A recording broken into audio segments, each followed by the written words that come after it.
यासाठी आपल्याला धीर देण्यासाठी आणि त्यांनी नेहमी शेतकऱ्याच्या पाठीशी खंबीरपणे उभं राहून मुख्यमंत्री झाल्यानंतर कुठलीही निवडणूक नसताना सुद्धा शेतकऱ्यांना कर्जमाफी केली होती आणि आपले सर्वांचे लाडके आदरणीय आपल्याला अशा ठिकाणी साहेब आपण बघितलं असं की शेतकऱ्यांची काय परिस्थिती आहे, शेतकऱ्याचा काय आक्रोश आहे. मुख्यमंत्री घेऊन गेले परंतु त्यांनी कुठेही कर दाखवून दिलं नाही किंवा कर्जमाफीची घोषणा केली नाही. तरी साहेब महाराष्ट्राच्या शेतकऱ्यांच्या तुम्ही सरकारला व्यवहार दाखवून आपल्याला शेतकऱ्यांना पंजाब सरकार राज्य हेक्टरी 50,000 रुपये पर्यंत देऊ शकत असतं तर महाराष्ट्र का देऊ शकत नाही. आणि याने जे शेतकरी कर्जमाफीचं आश्वासन दिलं होतं आणि सांगितलं की योग्य वेळ आल्यावर करू, ही योग्य वेळ ही आहे का नाही हा सरकारला जाब आपण सर्व तमाम शेतकऱ्यांच्या वतीने विचारावा. ही सर्व शेतकऱ्यांची अपेक्षा कधी आपल्या सर्वांच्या वतीने सर्वांना विनंती करतो की शेतकऱ्यांना सपोर्टित करा.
मराठवाड्यावरती कित्येक वर्षानंतर असं संकट कोसळलं असेल. आपत्ती मोठी आहेच पण ज्या ज्या वेळेला असं संकट येतं त्या त्या वेळेला सरकार खंबीर असायला पाहिजे. इथे राजकारण करायला आलेलं नाही पण त्याच बरोबरीने तुमच्यावरती मी अन्याय सुद्धा होऊ देणार नाही. या सरकारला तुमच्यावर मी अन्याय सुद्धा करायला देणार नाही हे सांगायला तुम्हाला आलेलं आहे. मला अभिमान एका गोष्टीचा अभिमान शब्द कोणाला योग्य वाटेल अयोग्य वाटेल पण ओमदादा, कैलास, प्रवीण स्वामी, त्याच्यानंतर आपले अंबारस पण आणि सगळेच हे प्रत्यक्ष तुमच्या सोबत म्हणजे मी व्हिडिओ बघितले आणि त्यावेळेला कैलास काय ओमदादा काय त्यांना फोन केला की अरे बाबा तुम्ही पुरात उतरताय, जनतेला मदत करताय, शेतकऱ्याला मदत करताय पण स्वतःची पण काळजी घ्या. पण त्यांनी मला उलट म्हणजे तिथून मला सांगितलं की साहेब आमची काळजी करू नका, आम्ही शिवसेना प्रमुखांच्या शिकवणीमध्ये तयार झालेलो आहोत, काय वाटेल ते होऊ दे पण आम्ही आमच्या जनतेला वाचवण्याचा प्रयत्न जीवापाड करणार आणि करणारच. तसा त्यांनी तो केला. आजचं हे संकट केवळ शेती नाही वाहून गेली, शेतकऱ्याचं आयुष्य वाहून गेलेलं आहे आणि हे संकट थोडं नाहीये. मुख्यमंत्र्यांनी काय घोषणा केली, कशी घोषणा केली याच्यावरती मी नंतर बोलेन पण तूर्त मी तुमच्या सगळ्यांच्या वतीने मुख्यमंत्र्यांना सांगू इच्छितो की दरवेळेला तुम्ही जे सांगता की योग्य वेळी अमुक करू, योग्य तुमची योग्य वेळ येणार कधी का त्याच्यासाठी सुद्धा तुम्ही पंचांग पाहणार आहात. आमची मागणी आहे, महाराष्ट्रातल्या शेतकऱ्यांची मागणी आहे की ज्याप्रमाणे आम्ही अल्पसा प्रयत्न केला होता तसाच हीच वेळ आहे. माझ्या संकटात सापडलेल्या शेतकऱ्याचा 7/12 कोरा करा आणि त्याला कर्जमुक्त करा ही पहिली मागणी आहे. दुसरी तुम्हाला मान्य आहे की नाही मला सांगा कारण मी तुमच्या समोर येईपर्यंत मध्ये मध्ये जे शेतकऱ्यांना भेटत आलो त्यांच्याकडनं निवेदनं घेतलेली आहेत. सरकारने काय मदत जाहीर केली हा एक वेगळा भाग पण सर्व शेतकऱ्यांची एक मोठी मागणी की आम्हाला हेक्टरी 50,000 रुपये हे सरसकट मिळाले पाहिजेत. तुम्हाला मान्य आहे का? कारण नुसतं शेतीचं एका वेळेचं नुकसान नाही झालं, शेती जी जमीन खरडून गेलेली आहे ती पुन्हा नीट नेटकी करायला 3 ते 5 वर्ष लागणार आहेत. आणि आज जी काय 2.25-2.5 हजार कोटीची मदत सरकारने जाहीर केलेली आहे ती संपूर्ण मराठवाडा जरी धरला तरी प्रत्येक शेतकऱ्याला हेक्टरी किती मिळणार आहे? 8,500.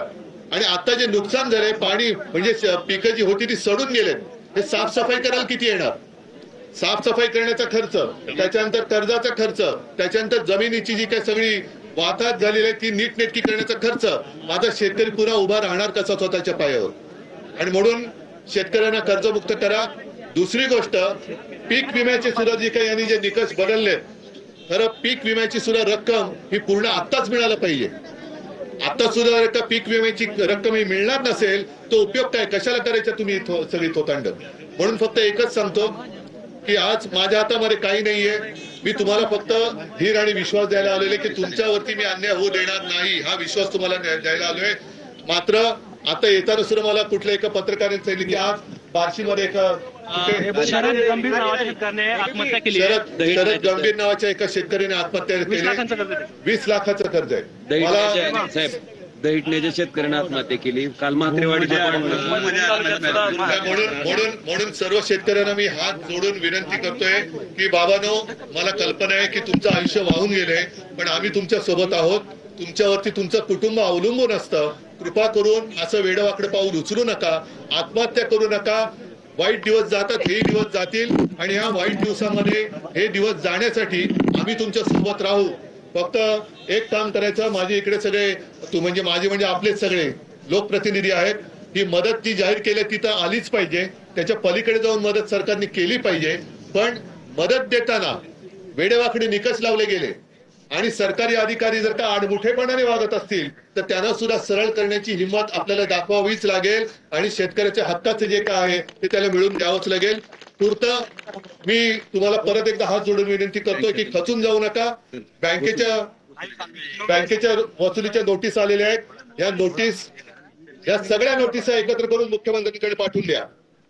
सगळ्या एकत्र करा आणि आमच्याकडे द्या. आपण मुख्यमंत्र्यांना सांगू की बाबा हे सगळं तुम्ही भरा. आता सगळे त्यांच्या घोषणा खूप मोठ्या आहेत, पण जर का या नोटिसा बँकेने थांबवल्या नाही तर एक तर या नोटिसांची होळी करावी लागेल, नाहीतर सगळ्या नोटिसा एकत्र करून मुख्यमंत्र्यांना आपण पाठवतो. फक्त तुम्ही खचू नका, आम्ही तुमच्या सोबत. दुभती जनावर पण वाहून गेले.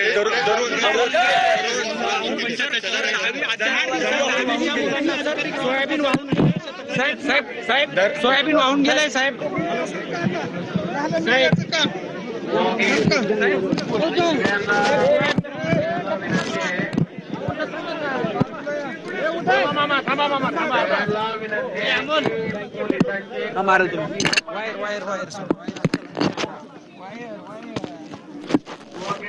शेतकऱ्यांचा सातबारा कोरा करा, कर्जमाफी करा अशी मागणी उद्धव ठाकरे यांनी केलेली आहे. पीक विम्याची रक्कम आताच मिळाली पाहिजे आणि उद्धव ठाकरे यांनी ही मागणी केली आहे.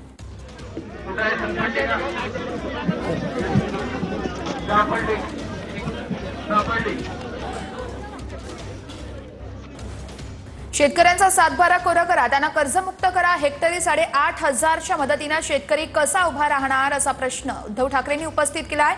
योग्य वेळ कधी येणार त्यासाठी पंचांग पाहणार आहात का असंही ठाकरे म्हणतात. फक्त शेती नाही तर शेतकऱ्यांचं आयुष्य वाहून गेलंय असं उद्धव ठाकरेंनी म्हटलंय. सरकारकडून शेतकऱ्यांवर अन्याय होऊ देणार नाही. शेतकऱ्यांचा सातबारा कोरा करा अशी मागणी उद्धव ठाकरेंनी सरकारकडे केली आहे.